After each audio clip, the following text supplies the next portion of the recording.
ನಾನು ಕಳೆದ ಸಾಲಲ್ಲಿ ಕೇಳಿದ್ದೆ, ಅದನ್ನ ಮಾಚಿದೇವರ ಏನು ಆ ದೇವರಿಬ್ಬರಿಗೆ ಇರುವಂಥ ಜಾಗನ ಏನು ಕೂಡಲ ಸಂಗಮ ಪ್ರಾಧಿಕಾರಕ್ಕೆ ಸೇರಿಸಿ, ಯಾಕೆ ಅಂತಂದ್ರೆ ಕೇಳ್ತಾ ಇದ್ದೀನಿ, ಅಲ್ಲಿ ನಮ್ಮ ಮಾಚಿದೇವರ ದೇವಸ್ಥಾನಕ್ಕೆ ಸಂಬಂಧಪಟ್ಟು 40 ಎಕರೆ ಜಮೀನಿತ್ತು, ಈಗಿರೋದು 5 ಎಕರೆ. ಎಲ್ಲ ಅಲ್ಲಿ ಯಾರು ದೊಡ್ಡ ದೊಡ್ಡ ಏನು ದೊಡ್ಡದು ಯಾರು MLA ಇರ್ತಾರೆ, ಅವರು ಯಾರು ಅವರ ಶಿಷ್ಯರು ಇರ್ತಾರೆ, ಎಲ್ಲ ಲೇಔಟ್ ಮಾಡ್ಕೊಂಡಿದ್ದಾರೆ. ಅಲ್ಲಿ ಒಬ್ಬ ಸ್ವಾಮೀಜಿ ಇದ್ದಾರೆ, ಅವರು ಮುರುಘಾಶರಣರ ಶಿಷ್ಯರು. ಅವ್ರ ಹತ್ರ ಹೋಗಿ ನಾವು ಮುರುಘಾಶರಣರ ಹತ್ರ ಕೇಳಿದ್ವಿ, ನಮ್ಮ ಸ್ವಾಮೀಜಿ ಇದ್ದಾರೆ ಚಿತ್ರದುರ್ಗದಲ್ಲಿ, ನಿಮ್ಮ ಶಿಷ್ಯರೇ, ಅವ್ರಿಗೆ ಬಿಟ್ಸ್ಕೊಡಿ ಅಂತ ಕೇಳಿದ್ರೆ ನಾವು ಬಿಟ್ಕೊಡಲ್ಲ ಅಂತಂದ್ರು. ಬಿಟ್ಕೊಡ್ಲಿಲ್ಲ. ಕೊನೆಗೆ ನಾವು ಸುಮಾರು 50 ಜನ ಹೋಗಿದ್ರಿ ಮುರುಘಾ ಮಠಕ್ಕೆ, ಹೋಗಿ ಕುಂತ್ಕೊಂಡು ಕೇಳಿದ್ವಿ ನಮ್ಗೆ ಬಿಟ್ಕೊಡಿ. ಅಲ್ಲಿ ನಾವೇನೋ ಸಂಘದವರು ಅಲ್ಲಿ ದೇವಸ್ಥಾನ ಸುತ್ತಲೂ ರೂಮ್ ಕಟ್ಟಿ ಅಲ್ಲಿ ಬಂದು ಹೋಗೋರಿಗೆ ಮಾಡ್ಕೊಂಡು ಬಿಡ್ಲಿಲ್ಲ. ಕೊನೆಗೆ ಹಂಗೆ ನಿಂತಿದೆ. ಈಗ 5 ಎಕರೆ ಇದೆ, ಆ 5 ಎಕರೆನೂ ಓಟೋ ಹೋಗ್ತದೆ. ಮೊನ್ನೆ ಮುಖ್ಯಮಂತ್ರಿಗಳನ್ನ ಒತ್ತಾಯ ಮಾಡ್ತಾ ಇದ್ದೀನಿ, ಅದನ್ನ ಮಾಚಿದೇವರ ದೇವಸ್ಥಾನಕ್ಕೆ ರಿಸರ್ವ್ ಮಾಡಿಸಿ, ಅದು ಏನು ಅದು ಗೋಮಾಳ, ಇವರ ಹೆಸರು ಪಾಣಿ ಇದೆ, ಮಾಡ್ಕೊಳ್ತಾರೆ, ಲೇಔಟ್ಗಳು ಮಾಡಿ ಮಾರ್ತಾ ಇದೆ. ಇದು ಪರಿಸ್ಥಿತಿ ಇದೆ. ಏನಾಗಿದೆ, ನಾವು ಈಗ ನಮ್ದು ಒಂದು ಹಾಸ್ಟೆಲ್ ಇದೆ. ಈ ಹಾಸ್ಟೆಲಲ್ಲಿ 40 ಜನ ಮಕ್ಕಳು ಓದ್ತಾ ಇದ್ದಾರೆ. 40 ಜನ ಮಕ್ಕಳು 1933ರಿಂದ ನಮ್ದು ಏನು ಸಂಘ ಇದೆ, ಅದರಲ್ಲಿ ಸುಮಾರು ಒಂದು 40 ವರ್ಷದಿಂದ ಹಾಸ್ಟೆಲಲ್ಲಿ ಓದ್ತಾ ಇದ್ದಾರೆ. ಅಲ್ಲಿ ಓದಿರೋ ಮಕ್ಕಳು ಸುಮಾರು ಜನ ಈಗ IRS IAS ಅಂತೂ ಆಗಿಲ್ಲ, IFS ಇವೆಲ್ಲ ಸುಮಾರು ಓದಿ ದೊಡ್ಡವರಾಗಿದ್ದಾರೆ. ಅದಕ್ಕೆ ಏನು ಅಲ್ಲಿ ನೋಡಿ ನಮ್ಮ ಪರಿಸ್ಥಿತಿ ಹೆಂಗಿದೆ ಅಂತಂದ್ರೆ, ಇಲ್ಲಿ ದೊಡ್ಡ ದೊಡ್ಡ ಏನ್ ಜಾತಿಗಳವರು ಏನ್ ಧ್ವನಿ ಇರುವಂತ ಜಾತಿಗಳು ಅವರು ಹೋಗಿ ಕೇಳಿದ್ರೆ ಅವ್ರ ಮಕ್ಕಳಿಗೆ 3,500 ಒಂದು ಮಗುಗೆ 3,500 ಸರ್ಕಾರ ಅನುದಾನ ಕೊಟ್ಟು ಹಾಸ್ಟೆಲ್ ನಡೆಸ್ತಾ ಇದೆ. ನಮ್ಮದು ಸುಮಾರು ನಾನು 13 ವರ್ಷದಿಂದ ನಾವು ಸತತವಾಗಿ, ಗೋಪಾಲ್ ಅವರು ಇಲ್ಲೇ ಇದ್ದಾರೆ, ಗೋಪಾಲ್ ಅವರು ಕರ್ಕೊಂಡು ಹೋಗ್ತಾನೆ ಇದ್ದೀನಿ ನಾನು. ಅದು 3,500 ಬೇಡ, 2,000 ಕೊಟ್ಟರೆ ನಮ್ಮ ಮಕ್ಕಳು ಊಟ ಮಾಡ್ಕೊಂಡು ನಾವು ಫ್ರೀ ಜಾಗ ಇದೆ ನಮ್ಗೆ, ಆ ಜಾಗದಲ್ಲಿ ಓದ್ಕೊಂತಾರೆ. ಆ 2,000 ಇಲ್ಲ, ನಾವು ಆ ಮಕ್ಕಳ ಹತ್ರ ಇಸ್ಕೊಂಡು ಊಟ ಹಾಕ್ಬೇಕು, ಆ ಪರಿಸ್ಥಿತಿ ಇದೆ. ಮೊನ್ನೆ ಮುಖ್ಯಮಂತ್ರಿಗಳು ನನ್ನ ಕರೆದು ಏನು ನಾವು ಈ ಕೊರೋನಾ ಬಂದಾಗ ಫುಡ್ ಕಿಟ್ಗಳು 1,500 ಜನಕ್ಕೆ ಒಂದು 8.5 ಲಕ್ಷ ದುಡ್ಡು ಕೊಟ್ರಿ, 5,000. ಅವತ್ತು ಒಂದು ಚೌಟ್ರಿಯಲ್ಲಿ ಮಾತು ಕೊಟ್ರು, ಅಂಜಪ್ಪ ನಮ್ಮ ಸರ್ಕಾರ ಬರುತ್ತೆ ಗ್ಯಾರಂಟಿ ನಾನು ಮಾಡ್ತೀನಿ, ಸುಂದರಯ್ಯ ನಿಮ್ದೊಂದು 5 ಕೋಟಿ ಜಾಗ ಅದು ಬಾಡಿಗೆ ಬರಂಗ್ ಮಾಡಿಸಿ, ಒಂದು 5 ಲಕ್ಷ ಬಾಡಿಗೆ ಬರಂಗ್ ಮಾಡಿಸಿ, ನಿಮ್ಗೆ ಆದಾಯ ಬರಂಗ್ ಮಾಡ್ತೀನಿ, ಮಕ್ಕಳ ವಿದ್ಯಾಭ್ಯಾಸ ಮಾಡಿ.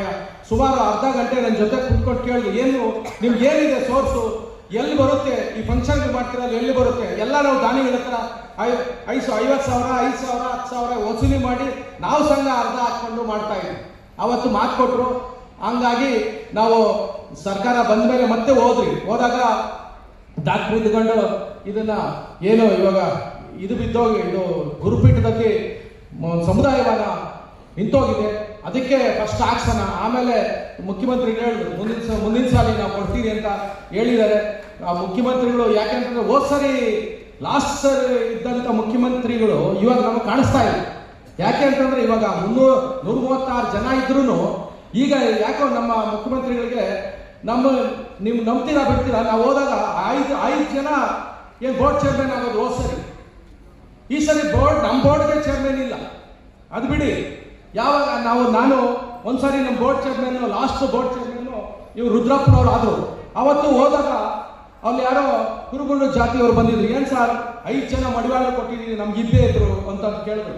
ಅವಾಗ ಏನಂದ್ರು ಗೊತ್ತಾ ಮುಖ್ಯಮಂತ್ರಿಗಳು, ನೋಡಯ್ಯ ನಿಮಗೆ ಕುರುಬರಿಗೆ ನಾನಿದ್ದೀನಿ, ಅವ್ರಿಗೆ ಯಾರವ್ರೆ ಅಂತೇಳಿ ಅವ್ರು ಕೊಡ್ತಾ ಇದ್ದೀನಿ ಅಂತ ಹೇಳಿದ್ರು. ಅದು ಸಾಮಾಜಿಕ ನ್ಯಾಯ ಏನು ಸಿದ್ದರಾಮಯ್ಯ ಅವರು ಅದು ಎಲ್ಲ ಒಪ್ಕೊಂತೀವಿ. ಯಾಕೋ ಇವತ್ತು ಕಟ್ಟಾಕೊಂಡಿದ್ದಾರೆ. ಏನಾಗಿದೆ, ಮಾನ್ಯ ಇದು ಸಮಾಜ ಕಲ್ಯಾಣ ಸಚಿವರು ಆಂಜನೇಯವರು ಆಗಿದ್ದಾಗ ನಾವು ಒಂದು ದೊಡ್ಡ ಸಭೆ ಮಾಡಿದಾಗ ಅವತ್ತು ನಾವು ಒಂದೇ ಒಂದು ಬೇಡಿಕೆ ಇಟ್ಟಿದ್ವಿ, ನಮ್ಮ ಸಮಾಜನೇ ಎಸ್ಸಿಗೆ ಸೇರಿಸಿ ಅಂತ ಕೇಳಿದ್ವಿ. ಅವತ್ತು ಅದಕ್ಕೆ ಆಗಲಿಲ್ಲ, ನಿಂತೋಯ್ತು. ಅದಾದ್ಮೇಲೆ ಕೂಡೋ ಸಂಗಮದಲ್ಲಿ 1 ಲಕ್ಷ ಜನ ಸೇರಿಸ್ತಿದ್ವಿ. ಅಲ್ಲಿನೂ ಮಾನ್ಯ ಏನು ಯಡಿಯೂರಪ್ಪನವ್ರು ಬಂದ್ರು, ದೇವೇಗೌಡರು ಬಂದಿದ್ರು. ಮಾನ್ಯ ಮುಖ್ಯಮಂತ್ರಿಗಳು ಅವಾಗ ಎಲೆಕ್ಷನ್ ಅಲ್ಲಿ ಬಂದಿರಲಿಲ್ಲ. ಅವಾಗ ಏನ್ ಹೇಳಿದ್ರು ಗೊತ್ತಾ, ಏನು ಯಡಿಯೂರಪ್ಪನವರು, ನೋಡ್ರಿ ನಮ್ಮ ಸರ್ಕಾರ ಬಂದ್ರೆ ಮುಂದಕ್ಕೆ ಅನೌನ್ಸ್ ಮಾಡ್ಬಿಡ್ತೀವಿ ನಾವು ಅಂತಂದ್ರು. ಅದು ಆಗ್ಲಿಲ್ಲ. ಮತ್ತೆ ಕುಮಾರಸ್ವಾಮಿ ಅವರು ಬಂದ್ರು, ಅವಾಗ ಹೋದ್ರಿ, ಅವಾಗೂ ಆಗ್ಲಿಲ್ಲ. ಏನಂತಂದ್ರೆ ನಾನು ನಾವು ನೇರವಾಗಿ ಹೇಳೋದು, SC ಏನು ಶಾಸಕರಿದ್ದಾರೆ, ಮಂತ್ರಿಗಳಿದ್ದಾರೆ, ಅವರು ನಮ್ಮನ್ನು SC ಸೇರ್ಸಕ್ ಬಿಡ್ತಾ ಇಲ್ಲ. ಇದು ಎಲ್ಲಾ ಸರ್ಕಾರಗಳಲ್ಲಿ ನಡೀತಾ ಇದೆ. ಶೋಷಣೆ ಮಾಡ್ತಾ ಇದ್ದಾರೆ ನಮ್ಮನ್ನ. ನಾವು ಮನುಷ್ಯರಲ್ವಾ? 1% ಇಲ್ಲ. ನಾವು ಕೇಳಿದ್ರಿ, ಮೊನ್ನೆ ಆಂಜನೇಯ ಅವರು ಕೇಳಿದ್ರಿ, ಸ್ವಾಮಿ ನೀವು ನಮ್ಮನ್ನು SC ಮಾಡಿ, MLA ಮಾಡಬೇಡಿ, MLC ಮಾಡಬೇಡಿ, ನಮ್ಮ ಮಕ್ಕಳ ವಿದ್ಯಾಭ್ಯಾಸಕ್ಕೆ ಫ್ರೀ ಮಾಡಿ ಅಂತ ಕೇಳಿದ್ವಿ. ನಾವು ಇನ್ನೇನು ಕೇಳೋಣ ಹೇಳಿ? ನಾವು MLA ಆಗೋದು ಬೇಡ, ನಮ್ಮ ಮಕ್ಕಳು ಫ್ರೀ ಎಜುಕೇಶನ್ ಮಾಡಿದ್ರೆ, ಉತ್ತರ ಕರ್ನಾಟಕದಲ್ಲಿ ಹೋದ್ರೆ ನಮ್ಮ ಮಕ್ಕಳು ಬಡತನ ಹೆಂಗಿದೆ ಅಂತಂದ್ರೆ SLCಗೆ ಹೋಗಕ್ಕೆ ಫೀಸ್ ಕಟ್ಟಕ್ ಆಗ್ತಾ ಇಲ್ಲ ಅಂತ ಪರಿಸ್ಥಿತಿ ಇದೆ. ನಮ್ಮ ಮಕ್ಕಳಿಗೆ ಕಣ್ಣಲ್ಲಿ ನೀರು ಬರುತ್ತೆ. ಒಂದು ಕೊಬ್ಬರಿ ಚಿಪ್ಪಲ್ಲಿ ಟೀ ಕೊಡ್ತಾರೆ, ನಮಗೆ ಒಂದು ಲಿಂಗ ಹಾಕ್ಬಿಟ್ಟಿದ್ದಾರೆ, ಏನೋ ಲಿಂಗ ಹಾಕಿ ಮಡಿವ. ಇವರು ಒಂದು ಕಪ್ಪಲ್ಲಿ ಟೀ ಕೊಟ್ಟು ಇವತ್ತು ನಮ್ಮ ಪರಿಸ್ಥಿತಿ ಹೆಂಗಿದೆ ಅಂದ್ರೆ, ಗಂಡ ಹೆಂಡತಿ 3,500 4,000 ರೂಪಾಯಿ ಜೀತ ಮಾಡ್ತಾ ಇದೆ ಉತ್ತರ ಕರ್ನಾಟಕದಲ್ಲಿ. ಇಲ್ಲಿ ಏನಿಲ್ಲ, ಒಂದು ಡ್ರೈಕ್ಲಿಂಗ್ ಶಾಪಲ್ಲಿ ಐರನ್ ಮಾಡಿದ್ರೆ ಇವತ್ತು 500,000 ಮಾಡ್ಕೊಂತಾ ಇದ್ದಾರೆ. ಬೆಂಗಳೂರು, ಮೈಸೂರು, ತುಮಕೂರು, ದಾವಣಗೆರೆ ಬಿಟ್ಟು ಆಚೆ ಹೋಗ್ಬೇಕು. ನಮ್ಮ ಪರಿಸ್ಥಿತಿ ಹೆಂಗಿದೆ ಅಂತ ನೋಡೋದಕ್ಕೆ ಗೊತ್ತಾಗುತ್ತೆ. ಹಂಗಾಗಿ ಅವ್ರಿಗೆ ಹಸುವಿದೆ. ನೀವು ನಂಬ್ತೀರಾ ಬಿಡ್ತೀರಾ? ಒಂದು ಸಭೆ ಅಲ್ಲಾದ್ರೆ 3,000ದಿಂದ 4,000 ಜನ ಸೇರ್ತಾರೆ ಉತ್ತರ ಕರ್ನಾಟಕದಲ್ಲಿ. ಯಾಕೆ ಸೇರ್ತಾರೆ ಅಂದ್ರೆ ಅಲ್ಲಿ ಹಸುವಿದೆ, ಹಂಗ್ ಸೇರ್ತಾರೆ. ಹಂಗಾಗಿ ಇವತ್ತು ಮಾನ್ಯ ಮುಖ್ಯಮಂತ್ರಿಗಳು ಬರ್ಬೇಕಾಗಿತ್ತು, ಬರಲಿಲ್ಲ. ಆದ್ರೂ ಸಚಿವರು ನಮ್ಮ ಬೇಡಿಕೆಗಳನ್ನ ಹೇಳಿ ನಮ್ಗೆ ಮಾಚಿದೇವರ ಜಯಂತಿ ಪ್ರಯುಕ್ತ ಅದು ದೇವರ ಇಪ್ಪರಿಗೆಯಲ್ಲಿ ಇರುವಂತ ಜಾಗನ ಸರ್ಕಾರ ಮಾಡ್ಕೊಳ್ಳಿ.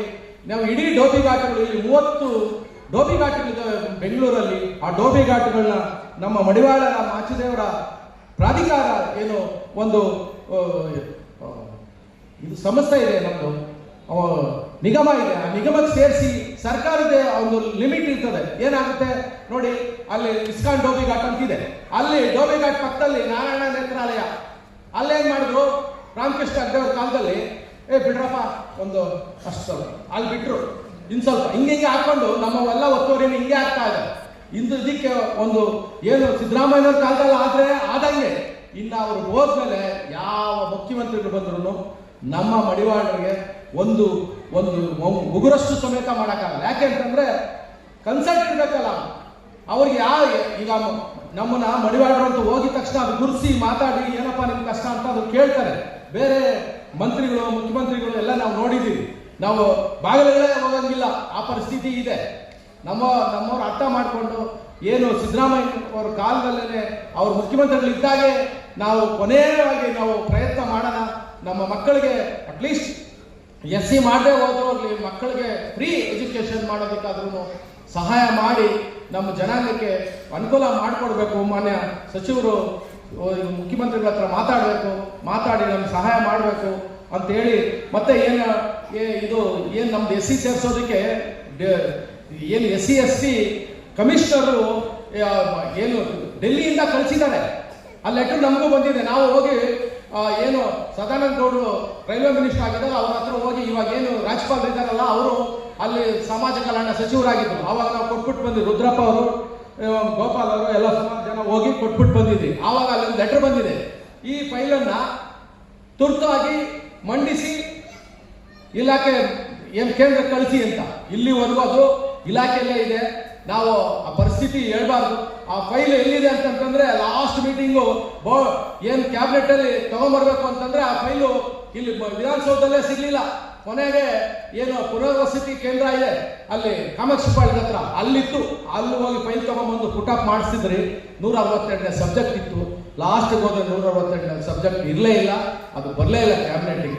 ನಮ್ಮ ಪರಿಸ್ಥಿತಿ ಹಿಂಗೆ ಆಗ್ತಾನೆ ಇದೆ. ದಯವಿಟ್ಟು ಕೈ ಮುಗಿದು ಕೇಳ್ಕೊಂತೀನಿ, ನಮ್ಮ ಸಮಾಜಕ್ಕೆ ಆದಷ್ಟು ಹೆಲ್ಪ್ ಮಾಡಿ. ನಮ್ಮ ಸಮಾಜದ ಆಗುಹೋಗುಗಳಿಗೆ ನೀವೆಲ್ಲ ಧ್ವನಿಯಾಗಿ ಮಾನ್ಯ ಮುಖ್ಯಮಂತ್ರಿಗಳಿಗೆ ತಿಳಿಸಿ ನಾವು ಭೇಟಿ ಮಾಡ್ತೀರಿ. ಮುಂದಿನ ದಿನಗಳಲ್ಲಿ ಭೇಟಿ ಮಾಡಿ ನಮ್ಮ ಮುಖ್ಯಮಂತ್ರಿಗಳಿಗೆ ನಾವು ನಮ್ಮ ಸಮಾಜದ ಕಷ್ಟ ಸುಖಗಳನ್ನ ಹೇಳ್ಕೊಡೋಣ. ಇವೆಲ್ಲ ಜೊತೆಯಾಗಿ ಎಲ್ಲ ಸಮಾಜದ ಮುಖಂಡರುಗಳು ಎಲ್ಲರೂ ಜೊತೆಯಾಗಿ ಹೋಗಿ ಮಾನ್ಯ ಮುಖ್ಯಮಂತ್ರಿಗಳು ಭೇಟಿ ಮಾಡೋಣ ಅಂತ ಹೇಳ್ತಾ ಈ ದಿವಸ ನಾನು ಮಾತಾಡೋದು ಅವಕಾಶ ಕೊಟ್ಟ ಎಲ್ಲ ನನ್ನ ಮಡಿವಾಳ ಬಂಧುಗಳಿಗೆ ವಂದನೆಗಳನ್ನು ಹೇಳ್ತಾ ನನ್ನ ಮಾತು ಮುಗಿಸ್ತಾ